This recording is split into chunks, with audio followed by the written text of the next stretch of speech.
Hello and welcome to Broadcasting Scotland. My name is Lewis McGlynn. Hello and welcome to Broadcasting Scotland. My name is Saoirse Healy. Hello and welcome to Broadcasting Scotland. My name is Donald C. Stewart. Broadcasting Scotland is Scotland's independent broadcaster, providing factual news, reporting on the issues important to the people of Scotland. We are committed to public service broadcasting, and with your support, we will produce even more programmes. Provide opportunities for young people interested in media production and broadcasting, and challenge preconceptions of what Scottish media looks like, amplifying Scotland's voice and reflecting its communities. We can already deliver high-quality live news, and we will create the highest quality programmes for you to enjoy. But we can only do that with your support. So please subscribe to and share our channel or donate to Broadcasting Scotland via the link in the description. Thank you. Thank you. Thank you.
Good morning. The first item of business is general questions, and at question number 1 I call Michelle Thomson. To ask the Scottish Government how the additional £34 million allocated to culture and heritage in its draft budget will assist in the preservation of any small yet key Scottish heritage sites under threat of closure, such as Kinneil Museum in the Falkirk East constituency. Minister Tom Arthur.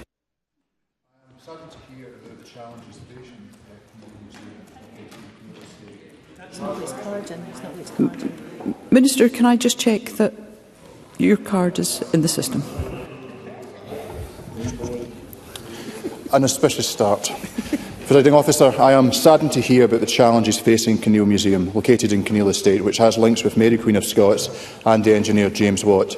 I also recognise the challenges faced by culture and heritage organisations across Scotland, which is why we are continuing to support the sector through over £4.2 million of funding in the draft 2025-26 budget to Museums Galleries Scotland, as well as allocating over £74 million to Historic Environment Scotland. Ultimately, it is for locally elected representatives to make decisions on how best to deliver services in their local communities, which includes the funding of local authority museums. Thomson. I thank the Minister for that answer. As he notes, this is a UNESCO World Heritage Site. Kinneil Museum is currently proposed for closure by Falkirk Council. But the benefits from the efforts of the volunteers of Friends of Kinneil are keen to find a solution to the museum's closure later this year. However, given the complexities of community asset transfer for heritage sites of this nature, securing the museum's future will probably require a partnership approach. So, will the Minister join with me in supporting efforts to bring together both the national and the local stakeholders to explore the options for safeguarding Kinneil Museum's future? Minister. I commend the efforts of the Friends of Kinneil in trying to secure the future of Kinneil Museum, an important part of Falkirk and Scotland's heritage. I understand that Museums Galleries Scotland have been in discussion with Falkirk Council on the future of the museum. And I urge Falkirk Council to continue these discussions with Museums Galleries Scotland and with key stakeholders to explore if there are any ways to secure the future of Kinneil Museum. Thank you. Question number 2, Clare Haughey. To ask the Scottish Government how it plans to support South Lanarkshire Council as part of the local government settlement for 2025-26. Cabinet Secretary Shona Robertson. If the budget is supported by Parliament, South Lanarkshire Council will receive £805.8 million to fund local services in 2025-26. That's an extra £63.2 million to support vital day-to-day services, or an additional 8.5% compared to the 2024-25 budget. Clare Haughey. I thank the Cabinet Secretary for that answer. This year alone, South Lanarkshire Council are having to pay back over £40 million due to Labour's disastrous PFI contracts. Those funds which are hiking up the profits of the private sector, when instead they should be going towards local priorities. And despite additional Scottish Government funding, I'm concerned about the impact of these debt repayments when the Labour administration at the Council, who are cutting free school transport provision and divesting interest in community halls, set their budget for next year. Can the Cabinet Secretary assure me that this SNP government or future SNP governments will never follow in Labour's PFI footsteps, which has left a damaging legacy across all of our local authorities? Cabinet Secretary. Well, I can certainly give Clare Haughey that assurance, and Clare Haughey is absolutely right that we'll be paying the price for the Labour and indeed Tory flawed PFI PPP deals for some years to come. And I can assure Clare Haughey and Parliament more generally that this SNP government will continue to ensure that all forms of procurement for sites and services provide the best value for money for the taxpayer and realise benefits for our communities. Thank you. Question number 3, Kenneth Gibson. Thank you, Presiding Officer. To ask the Scottish Government how much it anticipates will be paid in this financial year in PFI and PPP unitary charge payments across the public sector. Cabinet Secretary. The latest published data shows that the total estimated PFI PPP unitary charge payments to be paid across the public sector in Scotland in 2024-25 are £1.12 billion. Kenneth Gibson. I thank the Cabinet Secretary for that answer. In office here at Holyrood, Labour built a debt mountain so vast that 18 years later, public-private partnership payments are still rising, will peak at an eye-watering £1.25 billion next financial year. North Ayrshire Council must pay over £16 million next year for 4 secondary schools built nearly 2 decades ago, and by the time the contract's paid off in 2038, it will have paid £440.1 million for schools built for £83 million. Owning the schools will cost even more. Can the Cabinet Secretary say what impact Labour's disastrous PPP obsession continues to have on our public finances? Cabinet Secretary. Kenny Gibson is quite right to highlight this important issue and its impact on local services. This SNP government has always made clear that the PFI approach used by Labour has not delivered best value for the taxpayer, and that's why we brought it to an end and introduced more affordable schemes to reduce the drain on the public purse and to stop the excessive profits. That is something this SNP government will continue to do. And as Kenny Gibson made very clear, we are, of course, still paying for the legacy of those mistakes, as I set out in my first answer. Craig Hoy. Thank you, Presiding Officer. Regardless of the perceived flaws of past PFI models, does the Minister concede that our constituents are broadly agnostic on how major infrastructure projects are funded and delivered? In short, they just want urgent progress on major projects, including the upgrading of the roads, the A1 and the A75 in my South Scotland region. Will the Minister therefore set aside dogma and fully explore new and alternate models to turbocharge Scotland's flagging infrastructure procurement programme, including an appraisal of the infrastructure investment partnership, as recently recommended by the Future Governance Forum? Cabinet Secretary. I think all of our constituents care about value for money and value for the public purse. I think all of our constituents would be very concerned about the excessive profits of previous PFI deals that were poorly constructed and were not good value for the public purse. And I find it very strange that Tories, who quite often talk about value for money and criticise the spending priorities of this government, seem quite so easy with the excessive PFI profits when it suits, and do not seem to share the concerns that I think the public would share alongside ourselves. As I said in my answer to Kenny Gibson, we brought those excessive profits and poor PFI deals to an end, and we introduced more affordable schemes so that we can utilise resources in the best way in order to invest in our infrastructure. We can do that while also ensuring value for the public purse, unlike it seems the Tories want to do. Question number 4, Ben Macpherson. To ask the Scottish Government how it is supporting and investing in youth work. Minister Graham Day. Presiding Officer, the Scottish Government is committed to supporting youth work and continues to fund it in a variety of ways. The block grant funding provided to local authorities affords them significant autonomy in allocating resources for youth work to meet the specific needs of young people in their local areas. The Scottish Government, across portfolio, also directly funds a range of youth work initiatives, projects and programmes. These initiatives aim to support diverse youth work models, promote partnership working and enhance the quality of youth work, supporting the best possible outcomes for the young people of Scotland. Macpherson. I thank the Minister very much for that answer. We know that youth work in all its various forms can be preventative investment and reduces spending in the long term, like the work of the Citadel, Spartans and others in my constituency. With recognition of all of the good work that the Scottish Government is funding and with appreciation for the pressures on the public finances, can the Minister say more about how the Scottish Government is working across portfolios and with other organisations to consider additional support for youth work as part of the response to the recent Youth Violence Summit, particularly in areas like Edinburgh, where unfortunately youth violence perpetrated by a very small minority has become more prevalent recently? Minister. Officer, youth work is also highly valued by the Scottish Government, and I agree that working in collaboration helps to achieve positive outcomes for young people. As I mentioned in my initial answer, the Scottish Government continues to fund a range of projects and programmes directly supporting youth work, in addition to the local government block grant. Included within that is the £20 million from our Cashback for Communities Fund for Phase 6, which has supported 29 partnership organisations. I should say to Ben Macpherson, so far the spend in the Edinburgh local authority area in Phase 6 is circa £700,000. But on the subject of the summit on youth violence that Ben Macpherson referenced, we're considering what more can be done to prevent and reduce harm from violence. A report on the key themes that were raised is being produced in a further cross-party discussion, as I believe intended.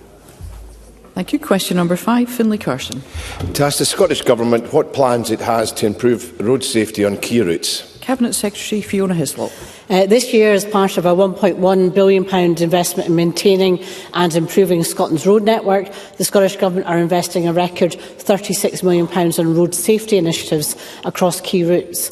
This includes £7.5 million investment in the safety camera programme to ensure the continued deployment of safety cameras across Scotland, including on the A75 and the A77. To maximise the impact of this technology, an annual site prioritisation exercise is undertaken each year. As part of the process, consideration is being given to a change in the enforcement strategy on the A75. And in addition to these considerations, a range of engineering improvements are programmed on key routes in the south-west of Scotland. This includes the signalisation of the Cuckoo Bridge roundabout on the A75 and the A77 Dinholm Road Junction. Finlay Carson. Thank the Cabinet Secretary for that response. Presiding Officer, nobody in the village of Crocketford will ever forget the carnage caused by a horrid accident involving 2 speeding HGVs in November 22. The communities of both Crocketford and Springholm face the dangers of cars and HGVs speeding only feet from their doors. While work is due to begin in March on speed management plans in Crocketford, something I've been pressing long and hard for, this is simply a sticking plaster. During his visit last December, the First Minister agreed that Transport Scotland will consider the case for overhead average speed cameras along the length of the A75 and within these vulnerable villages. Can I ask the Cabinet Secretary for an update on when we can expect to hear these findings, given that the safety cameras are ineffective in addressing the problem we have in the A75? Cabinet Secretary. Work is underway, as I answered in my previous answer, to consider the possibility of deploying average speed cameras on the A75. The outcome of this process will be identified through the conclusions flowing from the annual safety camera site prioritisation exercise. It is underway, and Police Scotland's West Safety Camera Unit are considering a change to the enforcement strategy currently. When we have those results from Police Scotland, we'll be more than happy to relay them to the member, as the First Minister communicated in his visit in December. Thank you. Question number 6, Faisal Chowdhury. Thank you, Presiding Officer.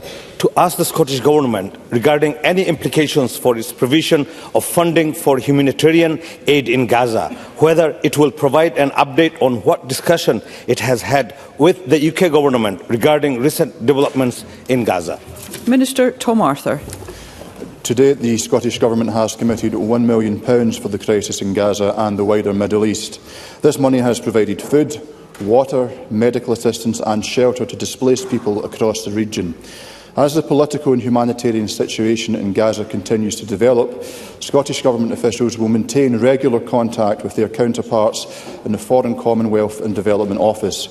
With a ceasefire now in place, we urge all parties to facilitate a surge in the delivery of humanitarian aid in order to alleviate the unimaginable suffering that has been endured over the past 15 months. Faisal Chowdhury. I thank the Minister for the answer. The ceasefire between Israel and Hamas and the returning of hostage should be welcome, but will not undo the suffering inflicted upon the people of Gaza or actions which Amnesty said broke the Genocide Convention. Does the Minister agree this ceasefire is not the end of this conflict and diplomatic pressure is needed on all parties to deliver a free Palestine and regional peace, particularly following recent violence in the West Bank?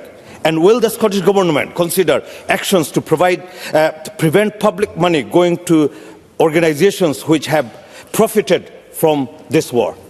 Minister. Well, I thank Mr Chowdhury for his question. I agree with him entirely on the need to urge all parties to abide by the terms of the ceasefire and to ensure that we can maximise the support and humanitarian aid, both in terms of infrastructure, but also in recognising this is a severely traumatised population and we need long-term sustained investment to support the people of Gaza, and that is something that the Scottish Government is committed to. With regards to the specific points on procurement, the member will recognise that we do operate under a suite of domestic and international procurement law and regulations with which we have to abide. But I hope the member would recognise from the commitments that the Scottish Government, indeed what the Scottish Government has delivered to date, we are very much of the same position and same view on this matter. Brief supplementary, Emma Roddick. Thank you, Presiding Officer. I recently met with Highland Palestine, a group which does incredible work raising awareness and showing solidarity with the people of Palestine from the Highlands. And whilst the news that a ceasefire agreement has been reached is extremely welcome, the humanitarian situation on the ground in Palestine remains desperate. Can I therefore ask the Minister what further discussions the Government has had with the UK Government around allowing Palestinians who have lost homes and loved ones to resettle and find sanctuary in Scotland? Minister. Scotland has a long history of welcoming people who are fleeing war and persecution. The Minister for Equalities wrote to the UK Government in November to call again for a bespoke family reunion scheme to be established to enable people in Gaza to seek sanctuary with family members in the UK. The Home Office replied on 7 January to say that no changes to existing visa schemes and immigration routes were planned. We are extremely disappointed by this reply and continue to urge the UK Government to provide support for Palestinian families in their time of extreme suffering. Thank you. Question number 7, Evelyn Tweed. Thank you, Presiding Officer. To ask the Scottish Government how it is supporting community efforts to preserve built heritage, ancient monuments and archaeological sites. Minister Tom Arthur. The Scottish Government delivers support for the historic environment through our sponsorship of Historic Environment Scotland, the lead public body responsible for preserving, maintaining and promoting the historic environment. As part of the £13.5 million that HES delivers in annual grants, Historic Environment Scotland has been able to support numerous projects, such as funding volunteers to uncover, record and recover the balance of the bedrock at Balfron, and a volunteer training programme to capacity build local members and volunteers of the Bannockburn House Trust in basic restoration and traditional building methods. Evelyn Tweed. I thank the Minister for that answer. BBC's Digging for Britain recently featured volunteers from the rescuers of Old Kilmadock and archaeologist Dr Murray Cook following the discovery and preservation of a Pictish stone near Doon. Will the Minister join me in congratulating them on their work and advise what steps are being taken to encourage more volunteers to work in this area? Minister. Good. I am pleased to congratulate the volunteers of Rook on their important discovery. For Scotland's historic environment, volunteers are essential. The Make Your Mark National Volunteer Campaign was an outcome of Scotland's first strategy for the historic environment, and volunteering has remained a key priority in Our Past, Our Future, the revised strategy, to empower resilient and inclusive communities and places. Historic Environment Scotland is an Investing in Volunteers accredited organisation.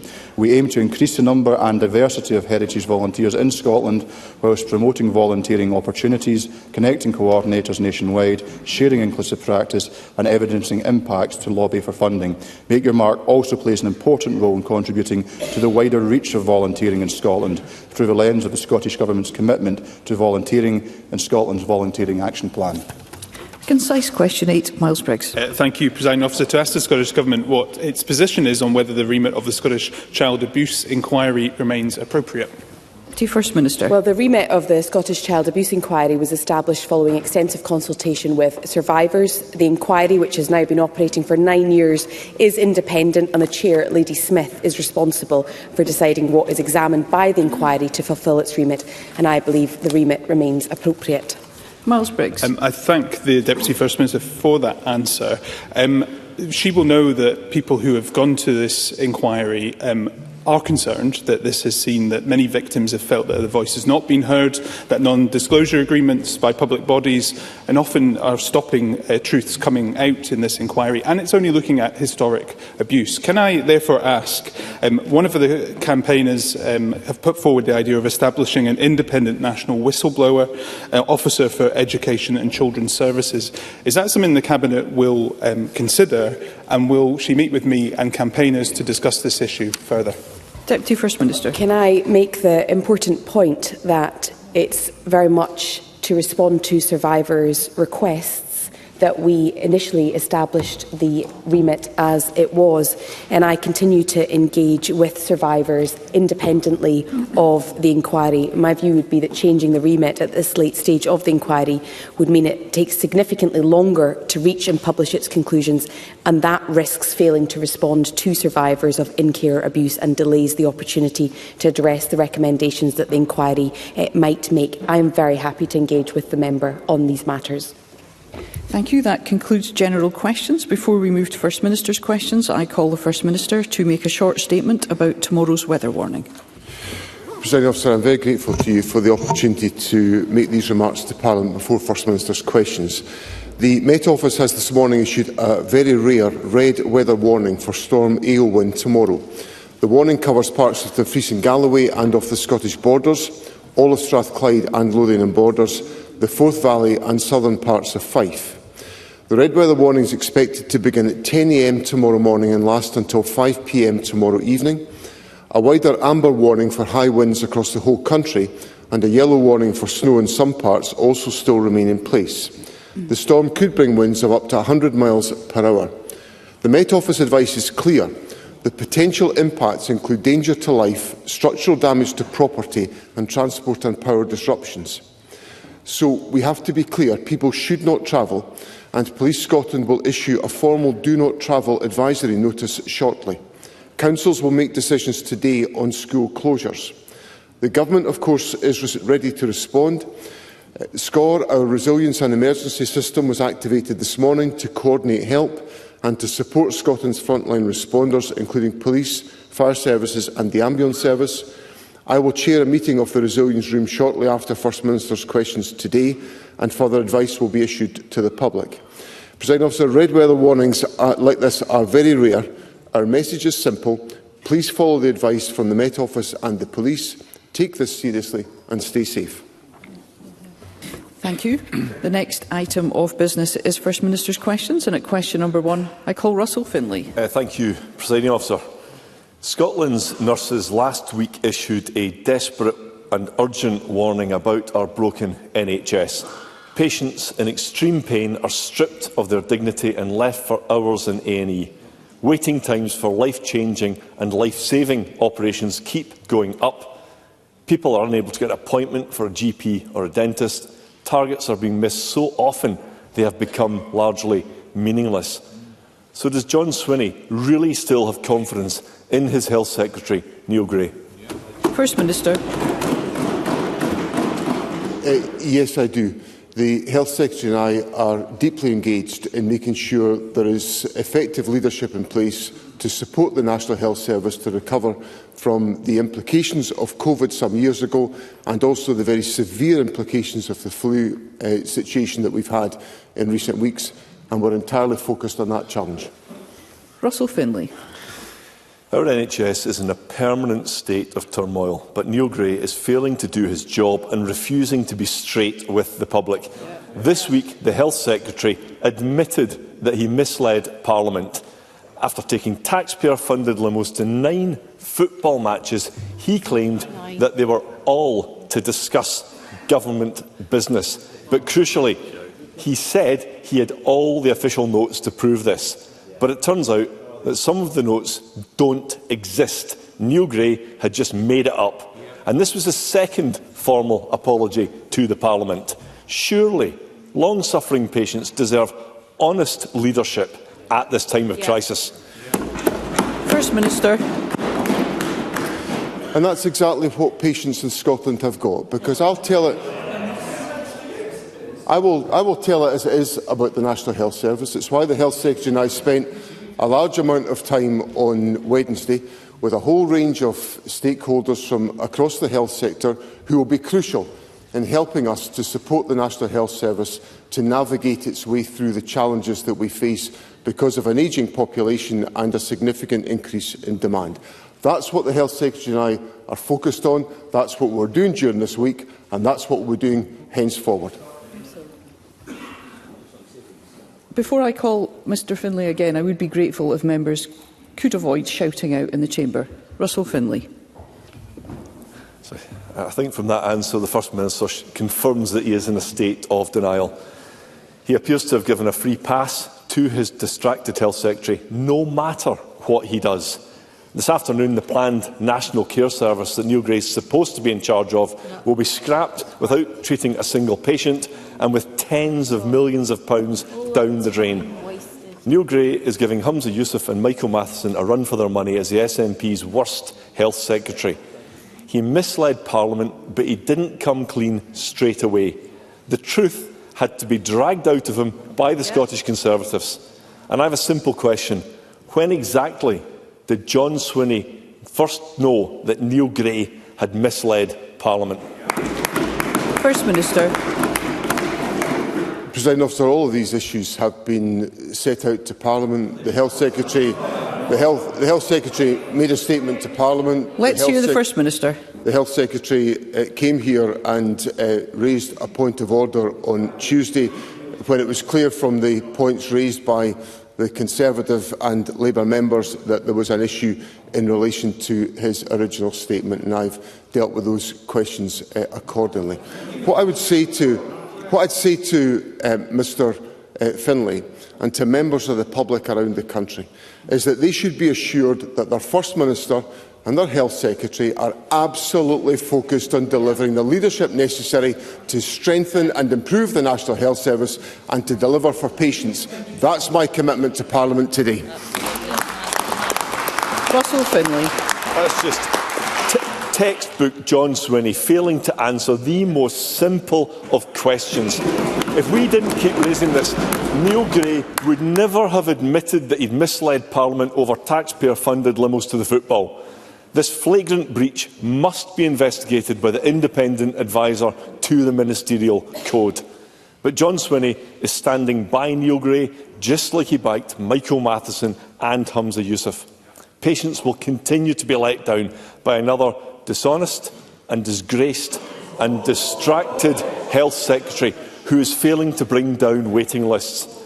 In the real world, if people can't do their jobs properly or don't tell the truth, they get the sack. Is it not time for John Swinney to show some leadership by sending Neil Gray in a chauffeur-driven limo, if he likes, to collect his P45? First Minister. President, I think it's important that we get this into its proper context. The issue that Neil Gray had to address in Parliament on Tuesday revolved around one word that was inserted in his answer. It's one word that was inserted in his answer to Stephen Kerr during his parliamentary statement. And that one word was the word all, a three-letter word. In his answer to... Let's hear the First Minister.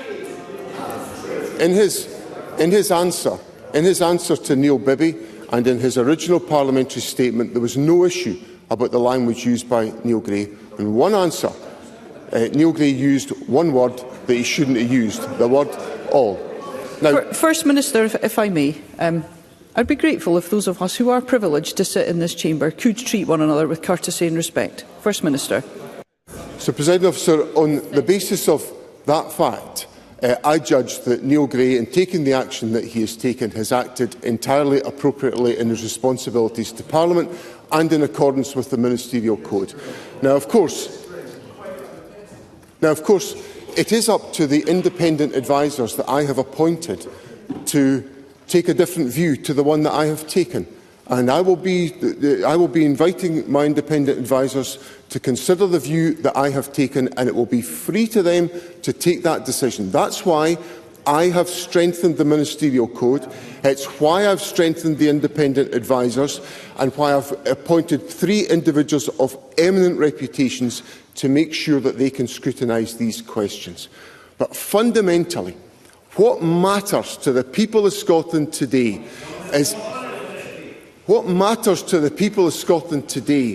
is that they have got a government that's focused on the concerns of the people, about making sure we strengthen the National Health Service. We will hear the First Minister. That we bring down waiting times. That's what is the focus of the First Minister and the Health Secretary. The Conservatives don't care about that, but I certainly do.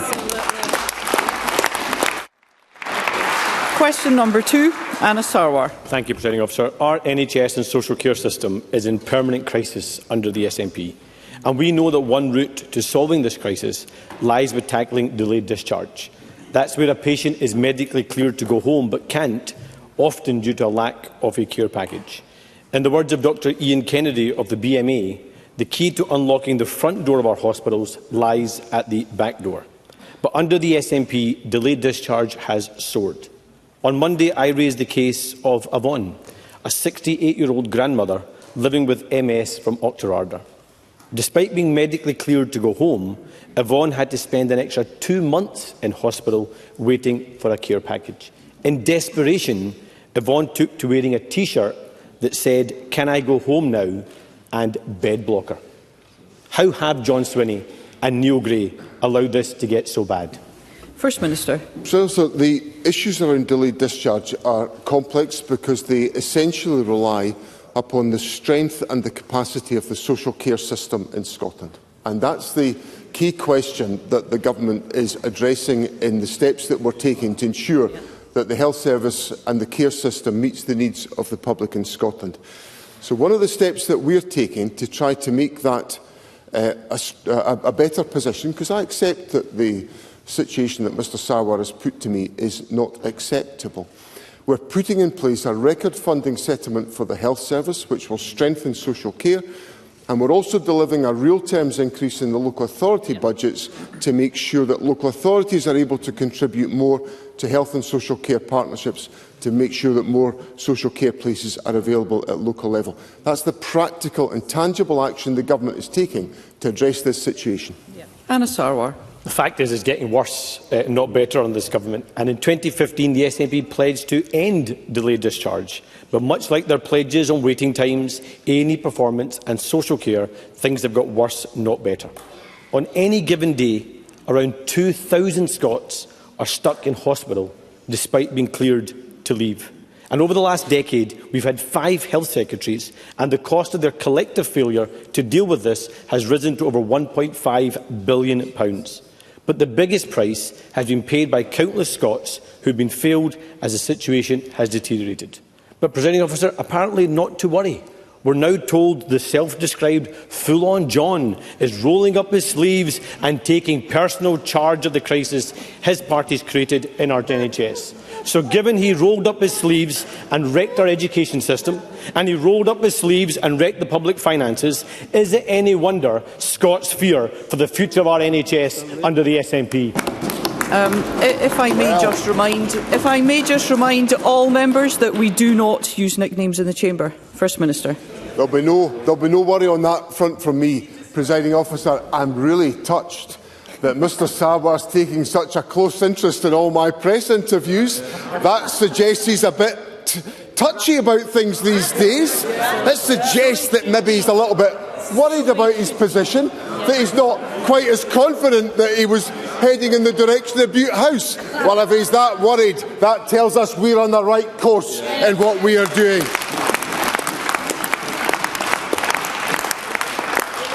Over the course of the last few weeks and months, a number of important steps have been taken by the Government to strengthen the availability of social care in our country.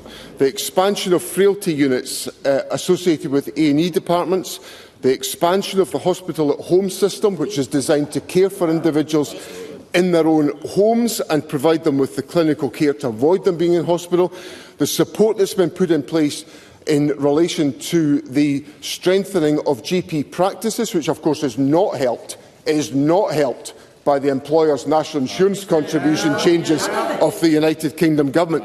These are all some of the steps that we are taking, and of course there's a big decision coming up for the Parliament in the next few weeks, and that's about the budget. Because the budget delivers a record financial settlement for the health service, and the budget delivers an increase, a real terms increase for local authority funding to support the social care system. The big question is, will Labour support the Government and our investment in the social care system? Anna Sarwar.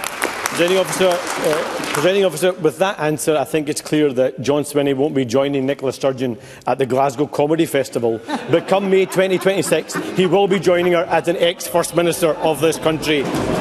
Because the SNP's record on the NHS is one of abject failure. Our NHS and care system is in permanent crisis, and we have a Health Secretary that no one has confidence in. He should be sacked for mismanaging our NHS, not just misleading this Parliament. Because right now, on their watch, over 863,000 Scots are stuck on an NHS waiting list.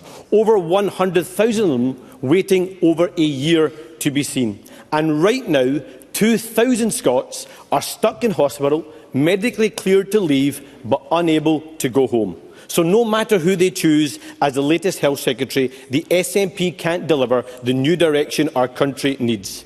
But instead, today, John Swinney will gut his National Care Service bill with years wasted, millions lost, and not a single hour extra of care delivered. Isn't just this the latest example that no good idea survives SNP incompetence? First Minister. Yesterday, I convened with the Health Service a discussion of stakeholders in the Health Service discussing all of the challenges that we face. And I'm completely open about the fact that we face challenges in the Health Service in Scotland today, and that's why I convened the session yesterday. It's why I'm setting out the steps that we're taking to ensure that we have an immediate focus on ensuring the resources are in place to drive down waiting times and to ensure that we tackle delayed discharge. That's what we are doing. But one of the participants in the discussion yesterday raised with me the damage and difficulty that's going to be faced by general practice because of the imposition of an increase in employers' national insurance contributions. Now, isn't it interesting? Let's hear the First Minister. Isn't it interesting that the Labour Party and the Labour leader is rather silent on the question of employers' national insurance contributions, because that is a classic example of the Westminster Government acting in a fashion that is going to damage the delivery of health and social care in Scotland. And there's no amount of shouting at me by Labour members will detract me from pointing out to the public the damage that will be done because of that increase. And of course, what do we find out? We find out that Anas Sarwar is completely and utterly hopeless and powerless in the face of a UK government that's taking a decision that will damage our health and social care system in Scotland. So what the people of Scotland know is that this government will protect the interests of Scotland when Anas Sarwar sells them out.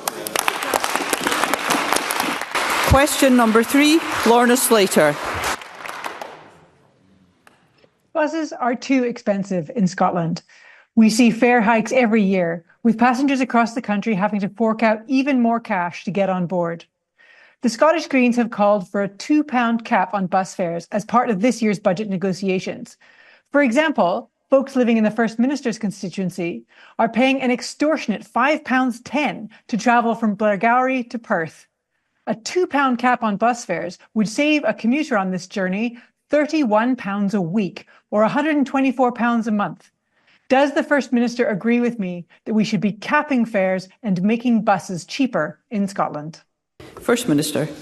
Presiding Officer, I understand the logic and the point that Lorna Slater makes, because we want to make sure that public transport is affordable for individuals. We took, in our period when we were working in government with the Scottish Green Party, the step to introduce the under-22s concessionary travel system, which has been a huge benefit, and it benefits many of my constituents. It will benefit many of Lorna Slater's constituents as well. So the argument for ensuring that we deliver public transport that is as low cost as is possible is an aspiration the government shares, and obviously I'm aware that these proposals have been advanced by the Scottish Green Party, and I give Lorna Slater the assurance that they will be considered seriously by the Scottish Government.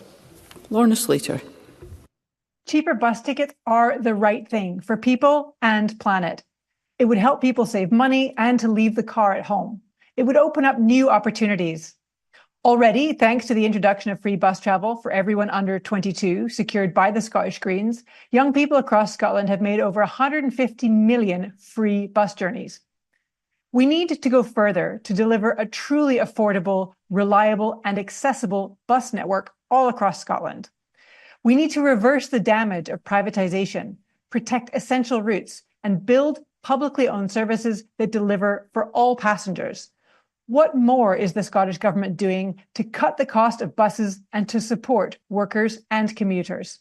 First Minister. There's a number of steps that we're taking, some of which involve investing in the bus fleet, and we are trying to lower the carbon footprint of the bus fleet by the investments that the Transport Secretary is taking forward. We're obviously very pleased with how the under-22s bus concessionary travel system is operated, because it's provided social mobility and opportunity to young people across the country and made a real difference to their lives.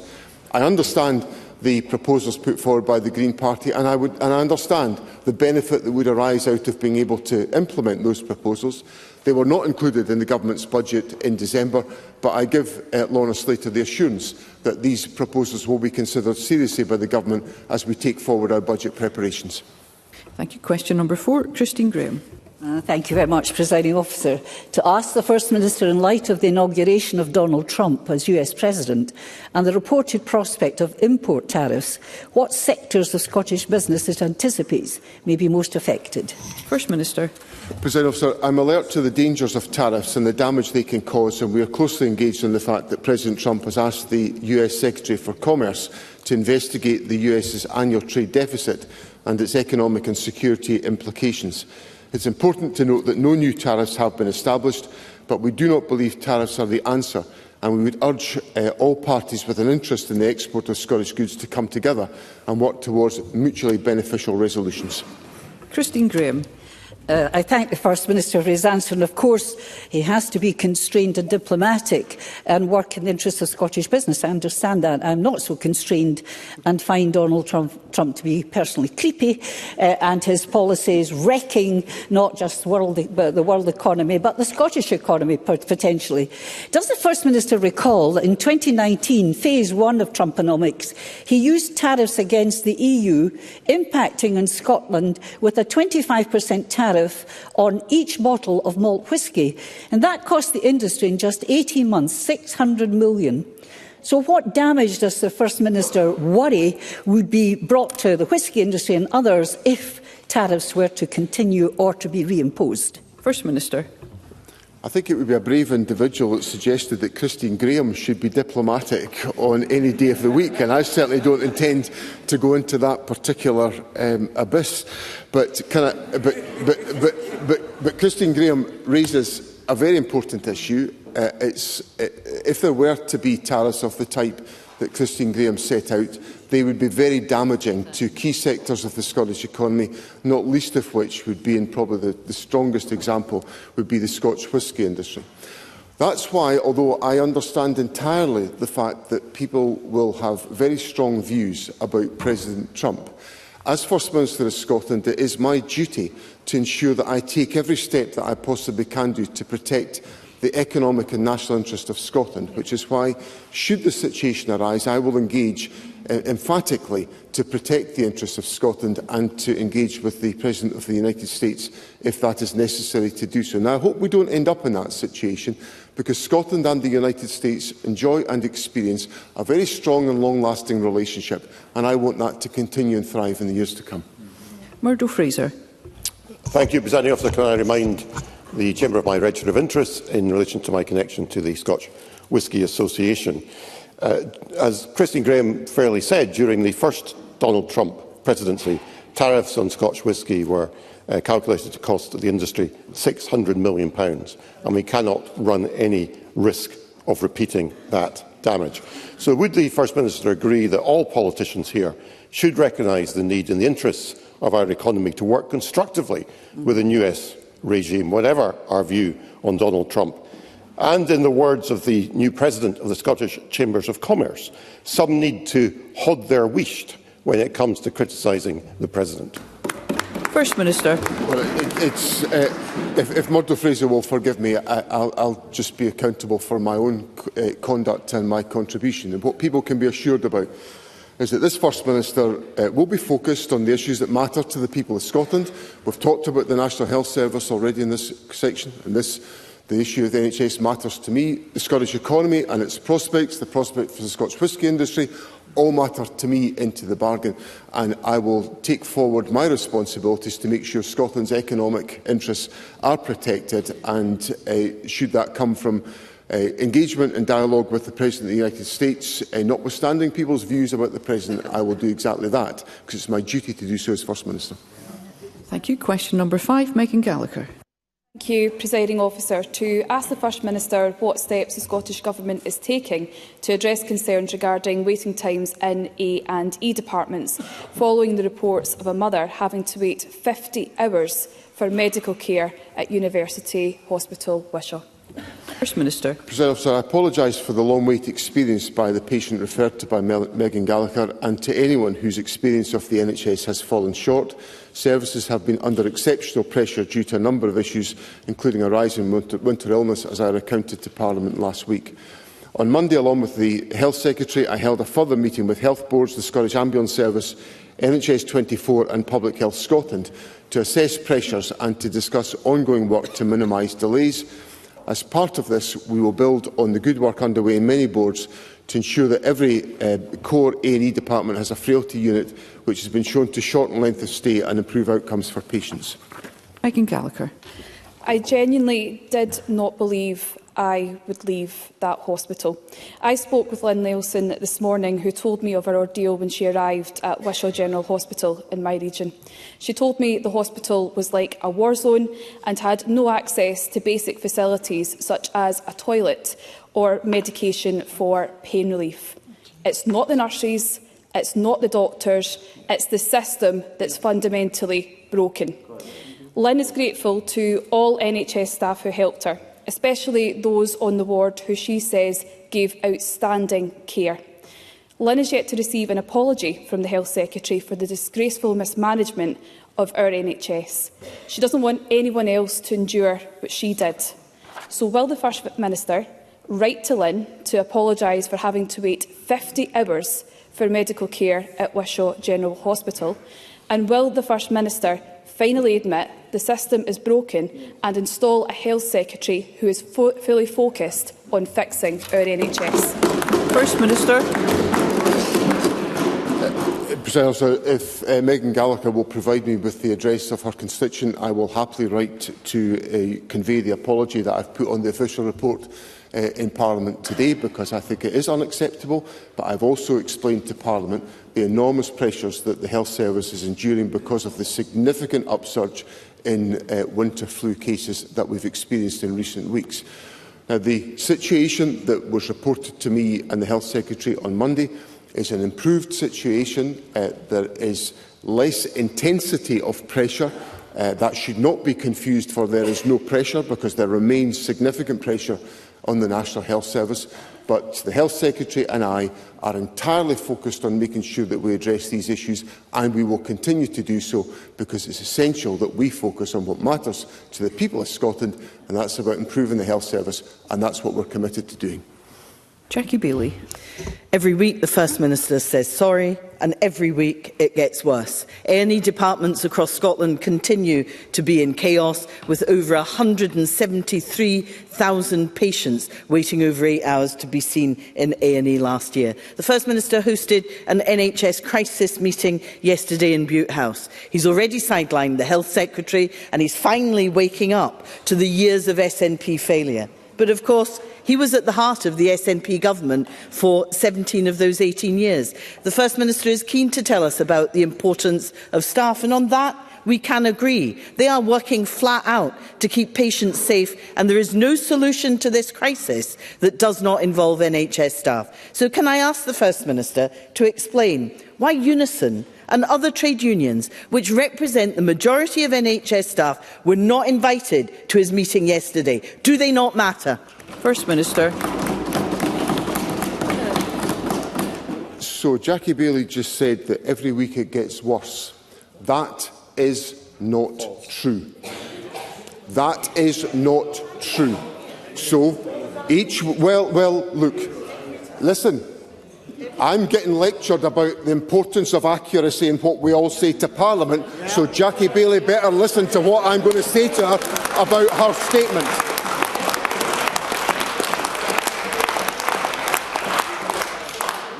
Since the week ending the 22nd of December, Let's hear the First Minister.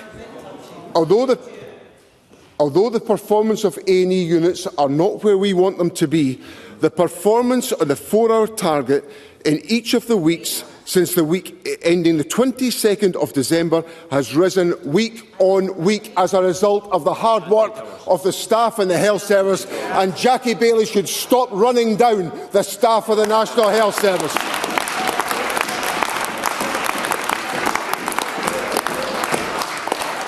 And for her information, over 1 million patients have been treated in Scotland in the last year within the 4-hour target, and that's because our staff deliver on our behalf, and we're very proud of them into the bargain.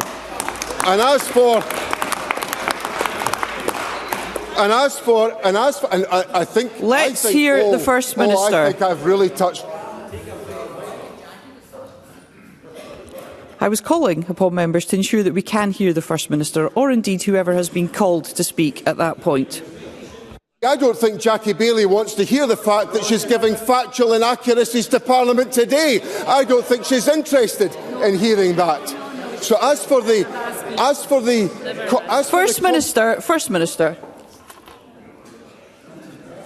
can we please conduct ourselves in an orderly manner? First Minister. I'm going to explain to Parliament the fact that Parliament's getting incorrect information shared with it by Jackie Baillie, and if Jackie Baillie, First Minister. This is wholly unacceptable. If there are members who wish to come to the chamber and shout, then perhaps they should think about whether or not this is really where they wish to be. We have a great...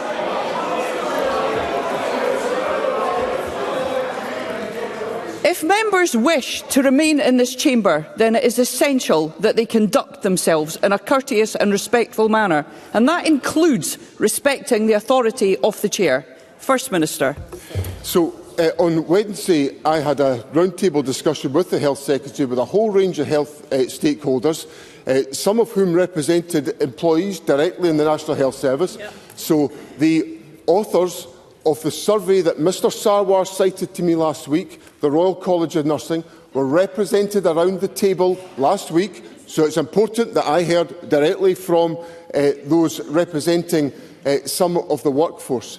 But that's not the last discussion we're going to have in Butte House about the National Health Service, which we made clear earlier on in the week. If Jackie Baillie had been paying as much attention to my press output as Anna Sarwar had, she would have heard that there'll be more round tables in Butte House, and I'll be delighted.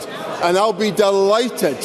And I'll be delighted for Unison and the GMB and other unions to participate. I suspect they'll make a more constructive contribution than Jackie Baillie ever will. Question number 6. Pauline McNeill. To ask the First Minister whether the Scottish Government plans to make creating sexually explicit deep-fake images and videos a crime. First Minister. President Officer, I recognise the significant harm that can be caused by such images, especially to women who are often the victims. The publication, distribution or sharing of sexually explicit deepfake images or videos without consent can currently be prosecuted using the offence concerning disclosure of intimate images.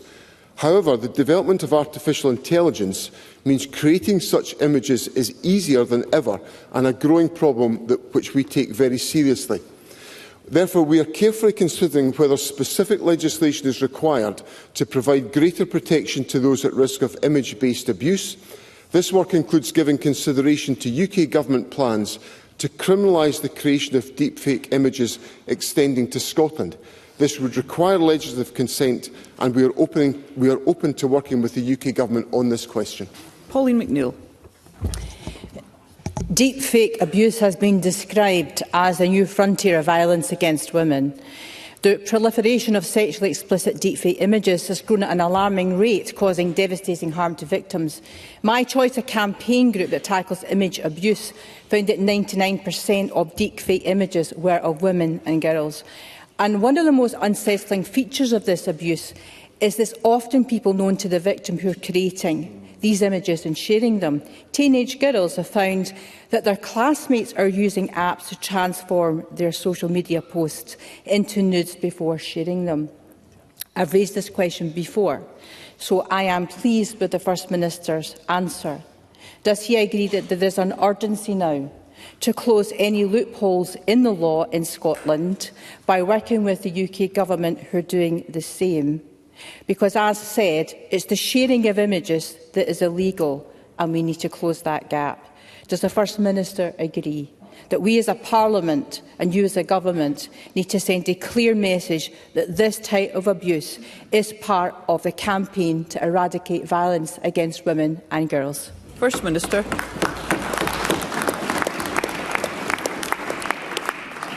Yes, I agree with that point from Pauline McNeill, and I think Pauline McNeill makes a really important point about the pace at which this threat has arisen, because the answer I gave of substance was based on the fact that this Parliament in 2016 passed the Abusive Behaviour and Sexual Harm Scotland Act, which provides for the action that I set out in my answer. But we are just 8 years later, and the situation that Pauline McNeill puts to me 9 years later demonstrates the pace at which all of this is happening in terms of the rollout of technology. Now, the United Kingdom Government has said they intend to bring forward amendments to the Data Use and Access Bill, which will criminalise those who, and I quote, create artificial images either for sexual gratification or to cause alarm, distress or humiliation. Now, there is perhaps an opportunity to move at pace because of what the United Kingdom Government has done and because they have a legislative vehicle available for us to essentially utilise legislative consent to make urgent progress on that question. And I give Polly McNeill the assurance that the Government will engage constructively with the UK Government and with urgency to make sure that's the case. Thank you. We move to general and constituency supplementaries, and I call Emma Harper. Thank you, Presiding Officer. Does the First Minister share my concern at the news that the owners of the uniquely Dumfries and Galloway brand Cream of Galloway ice cream, Brymore, are planning to move the manufacturing of the brand from Galloway to North Yorkshire? There is a huge letdown for the local people, and it will be of considerable concern to my constituents. And can he provide an assurance that the Scottish Government PACES will support anyone who has a job lost? First Minister. So, I do regret this decision, and obviously the Government will use its agencies to support any individual that's affected. We will also engage with the company to see if there is any way in which we can ensure the continuation of production within the Dumfries and Galloway area, given the importance of the authenticity of the source of production of important products of this type. Oliver Mundell. Thank you, Presiding Officer. It's been reported that the Penneys site, the former Penneys site in Annan, has been broken into 12 times in the last year, and the factory has been ransacked. Now coming up for 7 years since its closure was announced, there is no sign of life at the site, let alone the 120 jobs promised by the Scottish Government at the time, when Scottish Enterprise sourced a buyer for the site and pledged to invest almost £2 million of taxpayers' money. Recent events have left my constituents wondering what has gone so badly wrong. So will the First Minister commit to an investigation of the deal with Bagat Holdings Limited, and will he publish a timeline of the Scottish Government and its agencies' involvement at the site since 2018? First Minister. I'm happy to provide Mr Mundell with a substantive response to the points that he's raised today. Our enterprise agencies do a very good job in securing investment and working with companies to create employment. They've got a formidable track record of success. There will be ventures that don't come to fruition. I think all of us who've got any understanding of the economy understand that there's risk. There's some ventures succeed, some ventures don't succeed. But what I'm assured about and very confident about is that our enterprise agencies do a fantastic job in attracting investment to our country, and we should all applaud the work that they undertake. Clare Haughey. Thank you, Presiding Officer. In the UK, around 3,200 women are diagnosed with cervical cancer each year, with over 800 losing their lives. This week marks Cervical Cancer Prevention Week, a week-long campaign that raises awareness about cervical cancer screening and prevention, encouraging uptake of both. Can the First Minister provide an update regarding the success of the HPV vaccine programme in reducing cervical cancer rates in Scotland? First Minister. The HPV vaccination programme has achieved great success in Scotland. Since the programme started offering immunisation to girls at the age of 12 to 13 in schools, research has shown that no cervical cancer cases have been detected in women who have been fully vaccinated as part of this programme. It is a quite remarkable achievement by the programme. The Scottish Government is working with Public Health Scotland and the Cervical Cancer Elimination Expert Group to ensure that our efforts to eliminate the diseases caused by HPV are available to all and effective for all, with the aim of eliminating cervical cancer. This year's vaccination programme is currently underway, and I would strongly encourage parents to give their consent and ensure that young people receive the protection offered by the vaccine. Rhoda Grant, who's joining us remotely. The First Minister will be aware of the eye-watering increases in haulage costs to businesses used for perishable food. In some cases, prices have increased by 120%, stopping some food supplies within the islands. Press reports state that DFDS has already engaged with the Scottish Government about this. So can I ask the First Minister, what is the outcome of that engagement? Will he act to protect consumers in Uist, and will he now stop the 10% ferry fare increase to the islands? First Minister. The Government has had engagement with DFDS on this question. I will ensure that an update is provided to Rhoda Grant on this point to ensure that the concerns that have been raised can properly be addressed. Obviously, this is a decision for DFDS. The Government's got to operate a sustainable ferry network, and the price increases that have been put forward are essential to ensure the sustainability of the ferry network, and which is so critical to the delivery of goods, services and accessing of islands for individuals. Of course, there are many ferry journeys today that are lots of ferry journeys that are benefiting from road equivalent tariff, which was only brought in by this Scottish Government, which has meant that the cost of travel to our islands is so formidably lower than it would have been had we left it to the neglect of the Labour Party when they didn't introduce road equivalent tariff before this Government came to office. Jeremy Balfour. Thank you, President Officer. The First Minister might be aware that BYN Mellon have announced the closure of its Edinburgh office, signalling the loss of around 400 jobs for the Lothian region. Has the First Minister had any contact with the bank, and does it believe that the reason these jobs are going south is due to the policies that his government are pursuing? First Minister. This is a very significant issue, and I think the point that I would make, and it's contrary to what Mr Balfour has put on the record, because I think Mr Balfour said it was the closure of the BNY Mellon site. I think I heard him correctly. If that is what he said, that is not what BNY Mellon have said this morning. They have said the company have said we are currently evaluating the scale of our operations at our Capital House site in Edinburgh. Now, it's really important that members of Parliament do not cause unnecessary alarm with members of the public who are employed by companies. Now, if I've misheard Mr Balfour, I'll apologise, but I don't think I did. We engaged constructively with BNY Mellon. They're a great investor in Scotland. They are one of a huge number of financial services companies that are employing thousands and thousands of people in Scotland. Yesterday, the Deputy First Minister and I and a number of ministers were with JP Morgan Chase in Glasgow in the new headquarters that they have opened up, employing over 2,500 staff in a state-of-the-art, magnificent campus in the centre of Glasgow. I think we should have a lot of pride in the strength of the financial services sector, and the Scottish Government will always engage constructively with any company that's looking at the footprint of its operations in Scotland. Audrey Nicholl.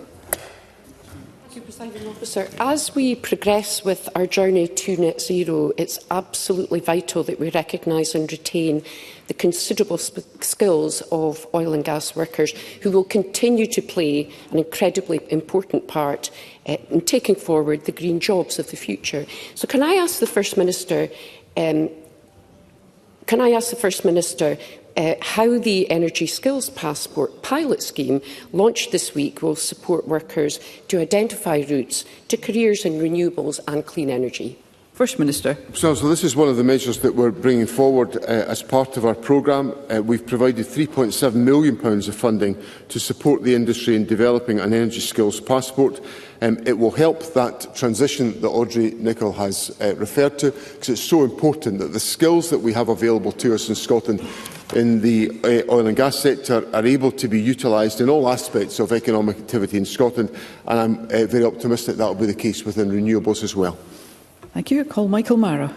Thank you, Presiding Officer. I refer the Chamber to my register of interests as a member of the GMB Union. In October of last year, I raised with the First Minister the case of NHS Tayside district nurses who have been waiting 6 years for their job grading to be honoured. Shona Middleton and Cathy Fugaccia toiled through the pandemic and served the public of Tayside day in, day out. Today, they are with us in the public gallery. Shona has said this: "We are nurses, not political campaigners, and we'd much rather not have to go to Holyrood, but we refuse to give up. It's not just about us, it's about all NHS Scotland staff being treated with fairness and respect. Managers should not be allowed to choose which of their promises to keep and which to break. Surely the First Minister can tell them today that 6 years of delays and excuses are entirely unacceptable, and that NHS Tayside should finally get their act together."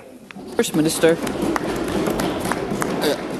Obviously, I want these issues to be resolved, and health boards have got a responsibility to exercise their functions properly in that respect. I will seek an update from NHS Tayside on that question and share it with Mr Mara. I think in my last exchange with Mr Mara, I think I did make the point that as this case may well reach an employment tribunal, I have to be careful about what I say in that respect. But with that caveat, I'll try to give Mr Mara as comprehensive a reply as I can on the current situation in relation to this case. Tim Eagle. Thank you, Presiding Officer. And can I just remind members of my register of interest as a farmer? The First Minister might have heard this week that a very unhelpful change by the UK Animal and Health Plant Agency meant that livestock would need to be accompanied by someone that could euthanize them on ferries. Now, I've literally just heard in the last couple of minutes from the Crofting Federation and NFUS that they have rolled back on that. That means that hopefully that won't need to go ahead. But could the First Minister just let me know if the government has had any contact with APHA? Will they get in contact with them if they haven't to make sure that we don't put this in place, and will they make sure that the CalMac now talk to our island agricultural community to make sure that they know this isn't going ahead? First Minister. I think the issue will not be with CalMac, because CalMac will have to follow the regulatory regime put in place by the animal health regulators.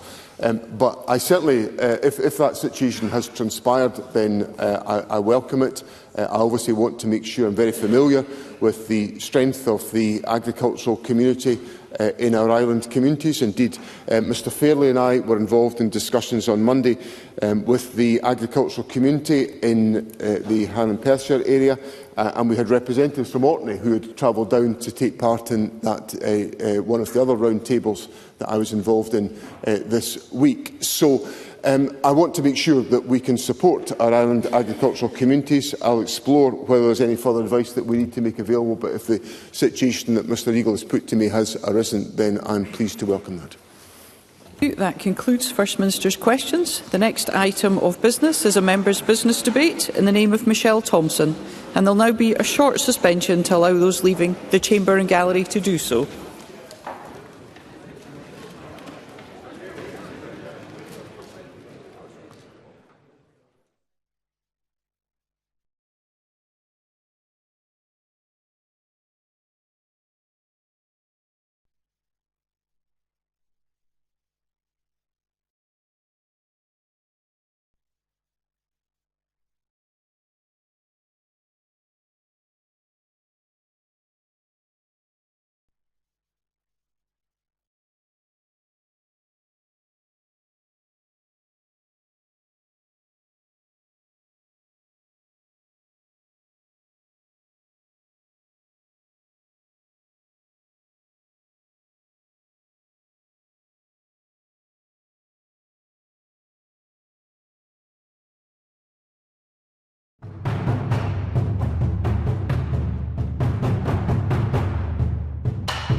Hello and welcome to Broadcasting Scotland. My name is Lewis McGlynn. Hello and welcome to Broadcasting Scotland. My name is Saoirse Healy. Hello and welcome to Broadcasting Scotland. My name is Donald C. Stewart. Broadcasting Scotland is Scotland's independent broadcaster, providing factual news, reporting on the issues important to the people of Scotland. We are committed to public service broadcasting, and with your support, we will produce even more programmes. Provide opportunities for young people interested in media production and broadcasting, and challenge preconceptions of what Scottish media looks like, amplifying Scotland's voice and reflecting its communities. We can already deliver high-quality live news, and we will create the highest quality programmes for you to enjoy. But we can only do that with your support. So please, subscribe to and share our channel or donate to Broadcasting Scotland via the link in the description. Thank you. Thank you. Thank you.